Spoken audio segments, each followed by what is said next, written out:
Friends, போன வாரம் பாத்தீங்கன்னா ஒரு சிஸ்டர் சென்னா பிரியாணி எப்படி செய்யுதுன்னு கேட்டிருந்தாங்க. பொதுவா பாத்தீங்கன்னா சென்னால புரோட்டீன் அண்ட் ஃபைபர் இருக்கு, உடம்புக்கு ரொம்ப ஹெல்த்தியானது. வாங்க சென்னா பிரியாணி எப்படி செய்யுதுன்னு பார்க்கலாம். பிரியாணி செய்யறதுக்கு நான் 1/4 கப் பச்சை சுண்டல், அப்புறம் 1/4 கப் வெள்ளை சுண்டல் 8 மணி நேரம் ஊற வச்சுக்கிட்டேன். நீங்க உங்ககிட்ட என்ன சுண்டல் இருக்கோ அதை எடுத்துக்கலாம். பொதுவா 5ல இருந்து 8 மணி நேரம் சுண்டலை நல்லா ஊற வச்சா ரொம்ப நல்லா இருக்கும்.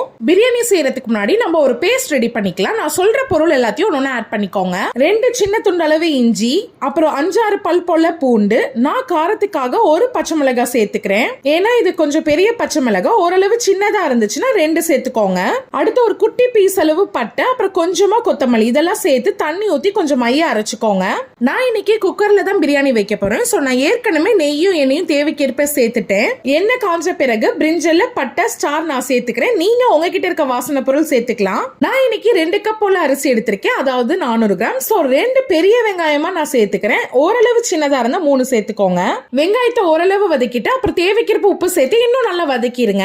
உப்பு சேர்த்து வதக்குறதுனால சீக்கிரம் வதங்கிடும். அடுத்து பாத்தீங்கன்னா நம்ம அரைச்சு வச்சிருக்க பேஸ்ட் சேர்த்துட்டு அதோட பச்சை வாசனை போற வரைக்கும் நல்லா சுருள வதக்கிடணும். அதுக்கப்புறம் 2 பழுத்த தக்காளியை நான் சேர்த்துக்கிறேன். தக்காளி சேர்த்ததுக்கு அப்புறம் அதையும் நல்லா வதக்கிடுங்க. அப்புறம் சொல்ற பொருள் எல்லாத்தையும் ஒன்னொன்னு ஆட் பண்ணிக்கோங்க. காரத்துக்கு ஏற்ப 1 ஸ்பூன் மிளகாத்தூள், நான் ஏற்கனவே பச்சை மிளகாய் சேர்த்தனால 1 ஸ்பூன் போட்டுக்கிறேன். 2 ஸ்பூன் மல்லித்தூள், அப்புறம் 1 ஸ்பூன் கரம் மசாலா, இதெல்லாத்தையும் சேர்த்து நல்லா மிக்ஸ் பண்ணிருங்க.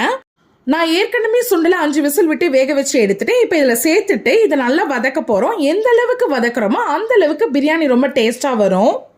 சுண்டலை சேர்த்து நல்லா வதக்கின பிறகு 2 ஸ்பூன் தயிர் சேர்த்துட்டு மறுபடியும் நல்லா கலந்து விட்டுருங்க.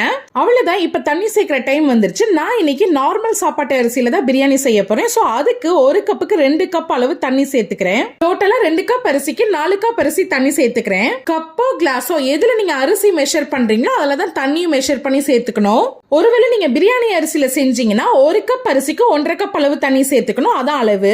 தண்ணி நல்லா கொதி வந்த பிறகு நம்ம ஊற வச்ச அரிசி இதுல சேர்த்துக்கணும். நான் அரிசி வந்து 1/2 மணி நேரம் ஊற வச்சு எடுத்திருக்கேன். சாப்பாட்டு அரிசியோ இல்ல பிரியாணி அரிசியோ, இந்த பிரியாணிக்கு பாத்தீங்கன்னா எல்லாமே டேஸ்டா இருக்கும். ட்ரை பண்ணி பாருங்க. கடைசியா கொஞ்சமா கொத்தமல்லி சேர்த்துட்டு உங்களுக்கு தேவைக்கிறப்ப உப்பு காரம் செக் பண்ணிக்கோங்க.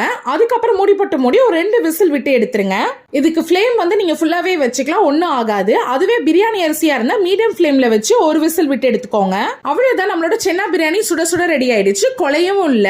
இன்னும் எக்ஸ்ட்ரா டேஸ்டுக்காக வெங்காயத்தை ஃப்ரை பண்ணி இது மேல சேர்த்துக்கிறேன். சென்னா பிரியாணிக்கு சைட் டிஷ் பாத்தீங்கன்னா வெங்காய பச்சடி. இது 2 காம்போ வச்சு சாப்பிட்டு பாருங்க, டேஸ்ட் வேற லெவல்ல இருக்கும். நீங்களும் ட்ரை பண்ணி பார்த்துட்டு கமெண்ட்ஸ்ல சொல்லுங்க. இந்த வீடியோ பிடிச்சிருந்தா லைக் பண்ணிட்டு மறக்காம சப்ஸ்கிரைப் பண்ணிருங்க. தேங்க்யூ.